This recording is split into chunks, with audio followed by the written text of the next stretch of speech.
Hey there, and welcome to Family Revenge. We're so glad you're here. Don't forget to like and subscribe so you can stay with us for every twist and turn. Let's jump right in. I was halfway through slicing hot dogs down the middle when my dad decided to humiliate me in front of the entire neighborhood. The grill smoke was thick, the beer was flowing, and the backyard at my father's place in St. Charles, Missouri was packed with folding chairs and plastic tables covered in paper plates and bags of chips. It was his annual summer barbecue, and I'd come early to help out, like I always did. No one said thank you. No one ever did. Erica, honey, he called out from across the yard, raising his beer can with that lazy smirk he always wore when he was about to say something nasty. Make sure you save a plate for the future owners of this house, unless you finally figured out how to buy it yourself. Karen let out this tight laugh, just a short, high-pitched giggle, and then Luke chimed in, loud enough for the whole yard to hear. Yeah, maybe if she wins the lottery. That got a few chuckles from the neighbors. Not real laughs, more like the awkward kind that fill a silence when no one wants to pick sides. Everyone suddenly got real interested in their potato salad. Quick note, before we start, how's your day going and where are you joining from? I stood there with the knife still in my hand, not moving. My face felt hot, and not from the grill. I looked over at my dad, Gerald, still wearing his ancient Cardinals cap and that smug, half-drunken face like this was all one big joke. I didn't give him the satisfaction of snapping back. I just wiped my hands on a paper towel and said, steady and calm, I've been paying the bills for years, Dad. He shrugged, didn't even look at me when he said, and still can't afford it. Guess that tells you something. That was the moment it clicked for me. All the weekends I'd spent mowing that yard, all the late night calls when something broke and he didn't want to pay for a plumber, all the times Karen forgot to cover the electric bill, and I bailed them out. They saw me as nothing more than the family errand girl, good enough to clean up after them, but never good enough to own anything. Luke was still laughing as he walked past me to grab another beer. Don't worry, sis. You'll always have a spot on the couch when you visit. I didn't say another word. I picked up the tray of hot dogs and walked them to the grill. I smiled and nodded at a neighbor who couldn't even meet my eyes. They had no idea what I was about to do. When I got back to my apartment that night, I tossed my keys a little harder than usual onto the kitchen counter. My place was a cramped two-bedroom on the second floor of a beat-up building that always smelled like microwaved fish and old carpet. Nothing fancy, but it was mine. I kicked off my shoes, peeled off my sweat-stained t-shirt, and went straight to the small pile of unopened mail stacked on the side table. I'd been ignoring it for a couple days, mostly junk and bills, but one envelope caught my eye. It was addressed to my dad. Same name, same last name. But the address? It was my apartment, my old forwarding address from when I moved out years ago. I dropped into the chair, ripped it open without thinking twice, and immediately froze. Notice of foreclosure. I blinked, read it again, then again. My heart started thudding, slow but deep, like someone hitting the inside of my chest with a hammer. It listed the family house, my dad's house, said it had been delinquent for months, overdue by thousands. The damn thing was already scheduled for a trustee sale. I sat there in silence for a long minute, just staring at the letter. Then I got up, grabbed my laptop from the kitchen counter, and started digging. I didn't even bother changing out of my jeans. I found more foreclosure notices buried in online court records. Public access, plain as day. My dad had missed at least 8 mortgage payments over the last year. 8. The same year he'd asked me to cover emergency repairs for the HVAC. The same year Karen had accidentally charged groceries to my credit card. The same year Luke needed gas money, just to get through the month. They all knew, all of them. And not one of them said a word to me. I kept reading. Articles, forums, real estate threads. Learned how foreclosure auctions worked. How some banks preferred private buyers if they could get it off the books quietly. How someone who knew the timing, someone who got ahead of it, could buy it before it ever hit the auction block. I didn't sleep that night.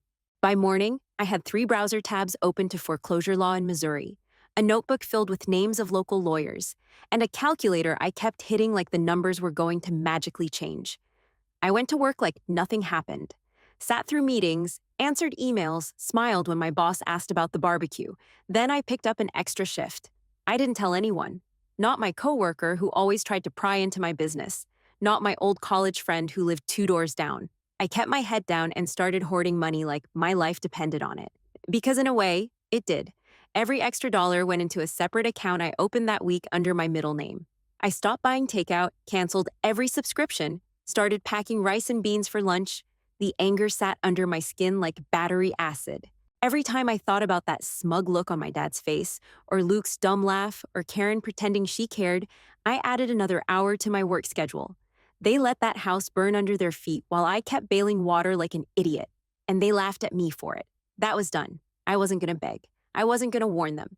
I was going to beat them at their own game, quietly, legally. And when the time came, I'd be the one holding the deed.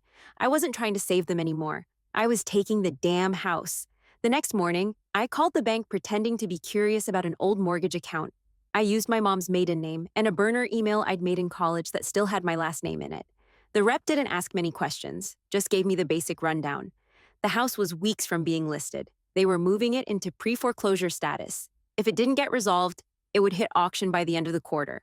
I thanked her, hung up, and immediately opened another account at a local credit union, one they'd never sniff out. From that day on, every extra cent I touched went into that account. Birthday money, side gigs, overtime. I even sold some old furniture on Craigslist and stopped driving unless I absolutely had to. The numbers didn't lie. I'd need close to 30 grand to have a shot at buying the house before it hit auction. That meant sacrifice. Serious sacrifice. I cut my grocery budget to $60 a week, bought off-brand toothpaste, and started washing my clothes in cold water only. I picked up shifts at a hardware store on weekends and took freelance accounting gigs at night. My hands were always dry, my eyes always burning from staring at screens, but I kept at it. One night, about a month in, I sat down with a foreclosure attorney in a small strip mall office that smelled like stale coffee and legal pads. He wore the same tie every time I saw him and didn't say much, which I liked. "You sure you want to go through with this without them knowing?" he asked, flipping through the paperwork. "Dead sure." He looked at me for a second, then nodded. "You're in the window. If the bank's flexible and you've got the funds lined up, they might sell it to you directly. Avoid the court mess." That's all I needed to hear. The next day, I drafted an offer letter through his office. Nothing flashy, just an official, quiet interest in purchasing the property before auction. We attached proof of funds, no names on anything except the LLC I'd set up to shield myself. I paid extra to keep it anonymous. A week later, the bank replied. They were open to negotiation. My hands shook when I read the email. Not from fear, from adrenaline. This was happening. I stayed silent through it all. My dad still called me sometimes to check in when the Wi-Fi went out or Karen needed a ride. I played dumb, told him I was swamped with work. Meanwhile, I was on the phone with mortgage processors and legal clerks every other day. The lawyer handled the dirty work. I handled the grind. 4 months passed. Slowly, everything lined up. The title transfer stalled once, but we pushed through. The bank offered a lower payoff price than expected. Turns out they just wanted it gone. I signed paperwork in 3 different offices, under 3 different names, and smiled through every one of them. No one asked questions. Money talks. Back at my apartment, I taped the final signed deed to the fridge with a cheap magnet from the gas station. The name on it wasn't mine, but the address was. The house was mine. I sat down at the kitchen table, cracked open a warm Sprite, and stared at that piece of paper. They still didn't know. And I wasn't going to tell them until I had the keys in my hand. I was up before the sun. No alarm. My body just knew. The apartment was quiet, just the hum of the fridge and the neighbor's TV faint through the wall. I threw on jeans and a plain black hoodie, grabbed the folder off the fridge, and left without eating. My stomach was tight the whole drive. The attorney's office was tucked in a business park behind a shuttered diner and a dry cleaner that never looked open. I parked in the back and sat there for a second, watching the sky shift from gray to blue. Then I went in. It only took 20 minutes. The lawyer slid the final contract across the table. I signed without hesitating. "Congratulations," he said, handing me a slim envelope. Inside were the keys. They were cold in my palm. Solid. For the first time in my life, I owned something they couldn't touch. I drove slow, windows down, letting the late morning breeze hit my face. Every stoplight felt like a checkpoint. I wasn't nervous. I was charged. I turned down Oakwood, same street I'd grown up on, past the Jenkins house, the old rusted swing set by the church. When I pulled up in front of the house, my heart didn't race. It thudded. Once, hard. Same cracked driveway, same chipped paint on the porch rails, the same dead patch of grass no one had bothered to fix in over a year. But it felt different. I stepped out, locked my car, and just stood there with the keys in one hand. I didn't knock. I didn't ring the bell. I walked right in. The scent hit me first. Old takeout, stale beer, whatever candle Karen used to try and cover it all. Something fake and sweet, like vanilla mixed with wet laundry. I stood in the entryway and looked around. Same furniture, same coat rack with that damn "Welcome Y'all" sign crooked on the wall. Luke's shoes kicked off near the couch like he still owned the place. But he didn't. I did. I walked through the living room and into the kitchen, fingers trailing across the counter I once helped refinish.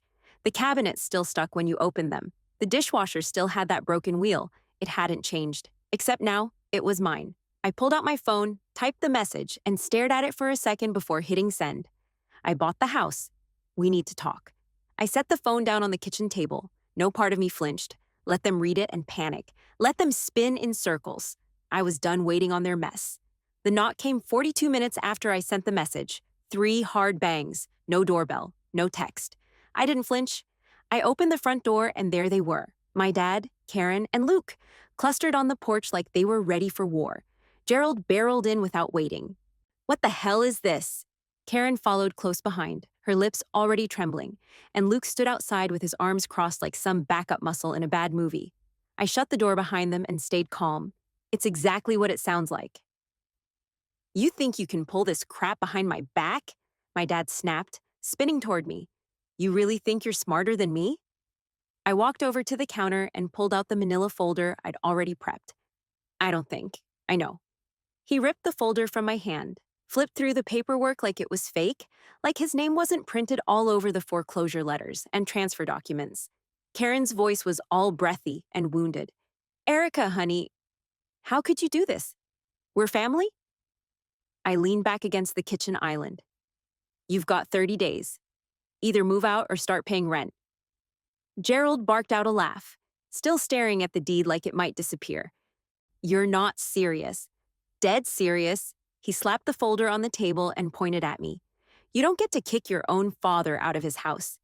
"It's not your house anymore." Karen blinked fast. "You're doing this to punish us, aren't you?"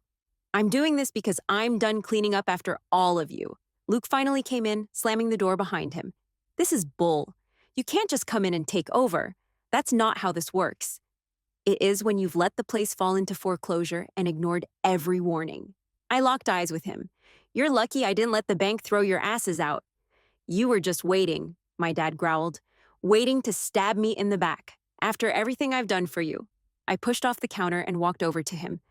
"You mean like mocking me in front of neighbors? Or letting me pay your bills while you lied to my face?" He didn't answer, just stood there, breathing hard, red creeping up his neck. Karen moved closer, softer now. "Please, Erica, Luke's still getting his life together. This isn't the time for all this pressure. You've always been the responsible one, sweetie. That's just who you are." I smiled, tight and cold. "Not anymore." Luke shook his head, scoffing. "You really think you've won something? Congratulations. You bought a pile of crap we didn't even want." I stepped past him and opened the front door. 30 days. That's the only thing I'm offering."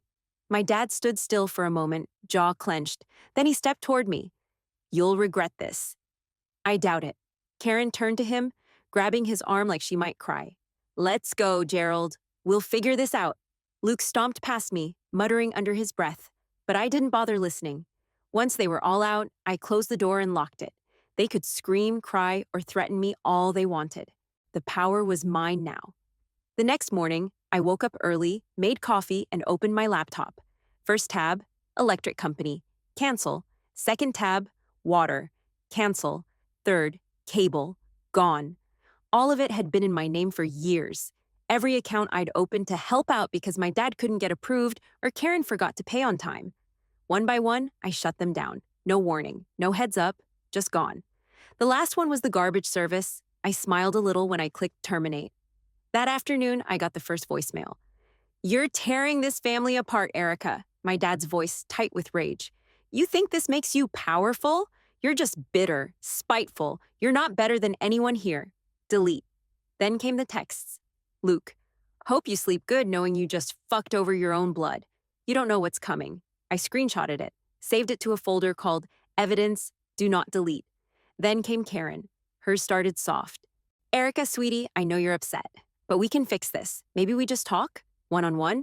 Don't let anger cloud your heart. I didn't respond. That night, I blocked Luke's number. I muted my dad, but I didn't delete anything. I was building a file, a quiet little wall of receipts, just in case. Next morning, Karen stepped it up. Luke's been really down. This has affected him more than you realize. He looked up to you. Then, Gerald's not eating. He's barely sleeping. He keeps saying he failed you. Then, the guilt punch. Your mom would be heartbroken if she saw what you're doing to this family. That one got under my skin for about 5 seconds. Then, I closed my phone and went right back to work. I spent my lunch break transferring my own apartment lease into my name only, cutting off the old emergency contact that still listed my dad. I called the insurance company next. Removed his truck from the joint policy I never should have shared in the first place. By the end of the week, I disconnected every financial tie I had to that house and the people in it. They hadn't even noticed half of it until the bills stopped getting paid. That weekend, a new message came in from an unknown number. No words, just a blurry picture of the front of my apartment building. I didn't panic. I saved it, filed it under the same folder, and called a friend who worked in building management. Got the security camera footage pulled and emailed to me by the next day. It showed Luke's truck parked down the street. Noted. I started carrying pepper spray in my bag and left my car under a streetlight every night. I also printed out copies of everything, texts, voicemails, photos, and stored them in a locked drawer at work. Not because I was scared, because I was smart. I kept cutting. Quiet, clean breaks, one after another. It felt like slicing ropes off my ankles. Karen called again the following Tuesday. I let it ring, then again on Thursday. Finally, she left a voicemail that said, "We just need a little more time. That's all. You can fix this, Erica. You can still be the good one." I laughed out loud in the middle of my kitchen. Good one. That's what they always expected from me. The fixer, the fallback, the quiet little daughter who never asked for anything and always came running when they screwed up. That version of me didn't exist anymore, and the sooner they realized it, the better. Friday morning, I was filling up my coffee mug in the break room when Amanda from payroll gave me this weird half smile, the kind people give when they want to say something but are trying to act casual. She stood next to the fridge, pretending to check expiration dates on yogurt cups. Then she said, "Hey, everything okay at home?" I didn't look up. Fine. Why? No reason. Just, someone shared something online and I cut her off. It's fine. She went quiet, grabbed her yogurt, and walked out without making eye contact. The screenshots hit my phone 2 hours later. Karen's Facebook post was a full paragraph. Some dramatic story about how a family member turned their back on us during our darkest hour. How we're being forced out of our home by someone we trusted. No names, but it was obvious. People were commenting. That's heartbreaking. Some people only care about money. Praying for you, Karen. The usual crap. I put my phone face down and kept working. That night, my Aunt Lisa called. She hadn't spoken to me in over a year. "I'm not trying to get involved," she started, which of course meant she was about to. "But maybe just think about how hard this must be for them." "Hard," I said. "You mean losing a house they let rot while I paid their bills?" She sighed. "Families make mistakes. That doesn't mean you should punish them." "Did they call it punishment when I worked overtime to cover the electric?" Silence. I hung up. By the weekend, 2 more cousins had called. One left a voicemail saying I was shaming the family. The other sent a long text that started with, "I love you, but..." Classic. Sunday afternoon, I walked into the gas station by the house to grab a soda.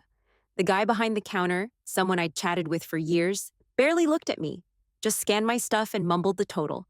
Outside, Mrs. Franklin from across the street was watering her flowers. I waved. She nodded and looked away. The silence was loud. Everywhere I went, people had this look. Not angry, just unsure. Like they didn't know which version of the story to believe. Let them guess. I didn't owe anyone an explanation. Monday morning, Karen posted another paragraph. This one said, "Sometimes the people we raise can turn into strangers, and that's the real heartbreak." I laughed, loud, alone in my car in the parking lot at work. Raise me? Karen hadn't raised anything except drama. Still, it chipped away at me, not because it hurt, but because I knew how fast people pick sides without knowing the facts. But facts didn't matter to people like them. Emotion did, fake tears, big words, playing victim. So I stopped checking the comments. I went back to my spreadsheets, my side gigs, my morning walks. I smiled when I wanted to and ignored the rest. They could spin their stories. I had the keys, and I wasn't handing them back. I was pulling laundry out of the dryer when the knock came. Loud, rushed, 3 times in a row. I already knew. I wiped my hands on my jeans, walked to the door, and looked through the peephole. Gerald, Karen, Luke, of course. I opened it just enough to keep the chain locked. You seriously showed up here? My dad's face was red, sweating through his collar like he'd just run a mile. Erica, we need to talk. I shut the door, unhooked the chain, and opened it wide. You've got 5 minutes. Say what you came to say. They filed in like it was some kind of intervention. Karen stood off to the side with her arms folded, eyes glassy, probably working up the fake tears. Luke stayed near the door, pacing like he was trying to hold in a tantrum. Gerald stepped forward. 30 days isn't enough. We need more time. I leaned against the table. You had time. You had years. He shook his head, lowering his voice like that would make it reasonable. We didn't know it would happen this fast. The stress has been... I cut him off. The stress? Gerald, you stopped paying the mortgage a year ago. You didn't just fall behind, you gave up. Karen jumped in, her voice cracking like she'd practiced this in the car. We've been trying, Erica, but Luke's future is on the line here. He's got interviews coming up. He needs stability. And all this chaos, it's not good for him. Luke snorted, still pacing. This is insane. You act like we're strangers. You made yourself strangers, I said. Every time you laughed at me while I paid your bills. Every time you made a joke out of me behind my back. Karen's voice softened. You're our daughter. He's your brother. We're your family. You don't do this to family. I walked into the kitchen, grabbed a white envelope from the counter, and came back. This is the formal eviction notice. The clock's ticking. I handed it to Gerald. His hand shook when he took it. You're really gonna do this? He said, almost like he couldn't believe it. I already did. Karen's lips parted like she wanted to plead, but no sound came out. Her eyes were wet now. Real or fake, I didn't care. Luke stepped toward me, jaw clenched. You think this makes you tough? You're a coward. You couldn't even face us when you bought the house. I didn't move. That's the difference between us. I make plans. You just react. Gerald slammed the envelope on my table. You think you're better than us now? Because you saved a little money and tricked your way into buying that house? No, I said. I know I'm better. Because I didn't lie. I didn't steal. And I didn't ask my kid to rescue me while I drank beer on the porch and pretended everything was fine. His face twisted. Karen reached for his arm like she was scared he might lose it. He didn't explode. He just glared, breathing heavy, like he wanted to say something that would level me, but couldn't find the words. I stepped back toward the door and held it open. You've got until the end of the month. No extensions, no negotiations. That's final. They hesitated. For a second, I thought Karen might beg again, but she turned, grabbed Luke's sleeve, and walked out. Gerald followed last, looking over his shoulder. You'll regret this, Erica. One day you will. I shut the door behind him and flipped the lock. No, I muttered. I really won't. The truck showed up at 9:02 a.m. I was already in the house, standing in the kitchen, drinking cheap gas station coffee from a paper cup. The windows were cracked open, just enough to let the noise in. I heard Gerald before I saw him. Unbelievable! He shouted from the driveway, voice echoing off the street like a bad siren. This is a goddamn disgrace. I didn't flinch. The movers, 2 guys in gray shirts, one with a beard and Bluetooth headset, walked past him like he was background noise. I waved them inside. Furniture starts in the living room, I told the lead guy. Everything marked with tape goes on the truck. Don't waste time on the rest. He nodded. You got it. Karen's crying started about 3 minutes later, loud and dramatic, like someone had died. This isn't right. This is our home, she sobbed, clinging to the front door like she couldn't physically walk through it. How can she do this to her own family? Mrs. Franklin across the street peeked through her curtains. Then the neighbors, 2 houses down, pulled into their driveway real slow, their heads turning toward the scene without bothering to hide it. Luke slammed the front door open and kicked a dining chair halfway across the living room. You're a cold bitch, he muttered as he stomped past me. Just tape what you're taking and stay out of the mover's way, I said, not even looking at him. He flipped a lamp over. Screw you. The movers didn't react. Pros. They'd seen worse. Gerald stood in the entryway, arms crossed like he was still king of the house. This isn't over, Erica. I'm serious. You don't just throw your family out and expect things to stay quiet. I didn't expect quiet, I said, keeping my voice low. I expected furniture out by noon. He shook his head like I was the villain in some movie he'd made up. You're gonna regret this for the rest of your life. One day, you'll be old and alone, and no one will give a damn. I walked past him, pointed at the hallway. You gonna get the stuff from the bedroom, or are you waiting for the movers to carry your boxers? He shoved the box into my arms as he passed. Rot in this house. Karen sniffled her way into the kitchen and stood by the fridge like it was a shrine. You grew up here. That bedroom upstairs, that was yours. How can you just stand here like none of it means anything? I didn't answer. She touched the fridge one last time and whispered, I hope you remember this day every time you sit alone in here. Luke dragged a mattress down the stairs like it personally offended him. It thumped against every step. Let's go, he snapped. I'm not wasting another second in this place. The truck was loaded by 11:38. They didn't say goodbye, just climbed in like they were escaping a crime scene. I followed them out and stood at the edge of the porch as the truck pulled away. Gerald was still muttering something in the passenger seat. Karen wiped her eyes again. Luke didn't look back. Good. I went straight back inside, pulled out the new locks I'd bought last week, and got to work.